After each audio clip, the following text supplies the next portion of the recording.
Welcome to KRR kitchen. இன்றைக்கி நம்ம கிச்சனில் என்ன ரெசிபி பார்க்க போகிறோம்னா, நல்ல ஒரு அருமையான சாம்பார் ரெசிபி தான் பார்க்க போகிறோம். இந்த சாம்பார் பார்த்திங்கன்னா, நம்ம ரோட்டோர கடைகளில் இட்லிக்கு தண்ணியாக ஒரு சாம்பார் கொடுப்பாங்க பாருங்கள், அந்த சாம்பார் தான். இந்த சாம்பார் இட்லி கூட சேர்த்து சாப்பிட்றப்ப ரொம்ப அருமையாக இருக்கும் டேஸ்ட்டு. இந்த சாம்பார் செய்கிறதுக்கு பருப்பு தேவைப்படாது, பருப்பு இல்லாமல் தான் செய்வாங்க.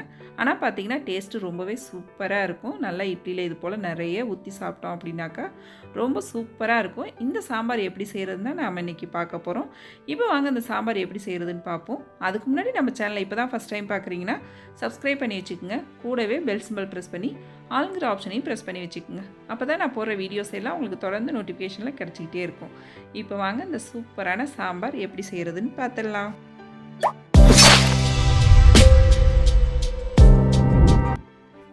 இப்போ ஒரு குக்கர் எடுத்துங்க. அதில் ஒரு 10 சின்ன வெங்காயம் சேர்த்துங்க. கூடவே ஒரு 3 பச்சை மிளகாய், ஒரு 6-7 பூண்டு பல், நல்ல பழமான தக்காளி பழமாக பார்த்து ஒரு 4 தக்காளி பழம் எடுத்துக்கங்க. இது சின்னதாக இருக்குது அப்படிங்கிறதுனால 4 எடுத்துருக்கேன்.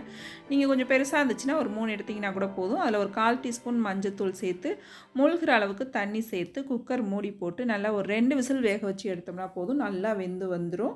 வேக வச்சு எடுத்துக்கும். இப்போ பாருங்கள், நல்லா எல்லாம் வெந்து வந்துருச்சு. நம்ம தக்காளியில் உள்ள மேல் தோலை மட்டும் தனியாக எடுத்துக்குவோம். தனியாக எடுத்துகிட்டு இந்த தண்ணி எல்லாத்தையும் நல்லா வடித்து வச்சுக்கணும் ஒரு பாத்திரத்தில். இப்போ இந்த வெங்காயம் தக்காளி பழம்லாம் நல்லா ஆற வச்சு மிக்ஸி ஜாரில் சேர்த்து நல்லா நைஸாக அரைச்சி எடுத்துகிட்டு வந்துக்குவோம். சூடு ஆறுனதுக்கப்புறம் அரைச்சி எடுத்துக்குங்க. இப்போ பாருங்கள், அரைச்சி எடுத்துகிட்டு வந்துட்டால் இப்போ நம்ம சாம்பார் செய்ய ரெடி பண்ணிவிடுவோம்.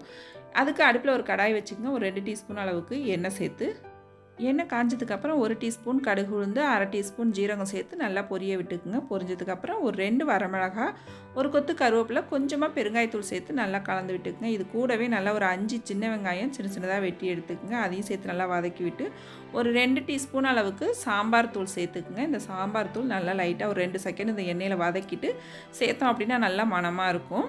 அதுக்கப்புறம் நம்ம அரைச்சி வச்ச விழுதியும் சேர்த்து தேவையான அளவு தண்ணியும் சேர்த்து நம்ம வடிகட்டி வச்சுருந்த தண்ணியை இதுக்கு சேர்த்துக்கலாம்.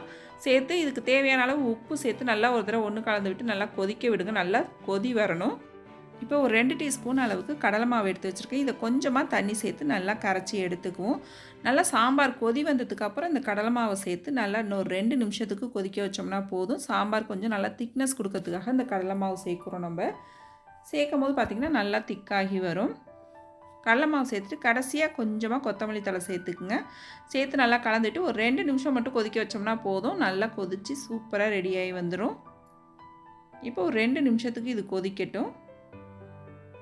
இப்போ பாருங்கள், நம்ம சாம்பார் கொதித்து ரொம்ப சூப்பராக அருமையாக ரெடி ஆகிடுச்சு. நல்லா சுட சுட இட்லியில் வச்சு ஊற்றி நிறைய சாம்பார் ஊற்றி சாப்பிடும்போது பார்த்திங்கன்னா டேஸ்ட்டு ரொம்பவே சூப்பராக இருக்கும். இது ஆறுனதுக்கப்புறம் இன்னுமே உங்களுக்கு திக்காக இருக்கும் சாம்பார். ரொம்ப அருமையாக சூப்பராக இன்றைக்கி நமக்கு தள்ளுவண்டி கடை தண்ணி சாம்பார் ரொம்ப சூப்பராக ரெடி ஆகிடுச்சு. நீங்களும் இந்த சாம்பார் ரெசிப்பியை ட்ரை பண்ணி பாருங்கள். ரொம்பவுமே அருமையாக இருக்கும். ட்ரை பண்ணி பார்த்துட்டு எப்படி இருக்குன்னு எனக்கு கமெண்ட் பண்ணுங்கள். என்னோட இந்த ரெசிபி பிடிச்சதுன்னா லைக் பண்ணுங்கள், ஷேர் பண்ணுங்கள். மறக்காமல் நம்ம கேஆர்ஆர் கிச்சனை சப்ஸ்கிரைப் பண்ணி வச்சுக்கோங்க. நாளைக்கு வேறொரு ரெசிபியோடு சந்திப்போம். தேங்க்ஸ் ஃபார் வாட்சிங்.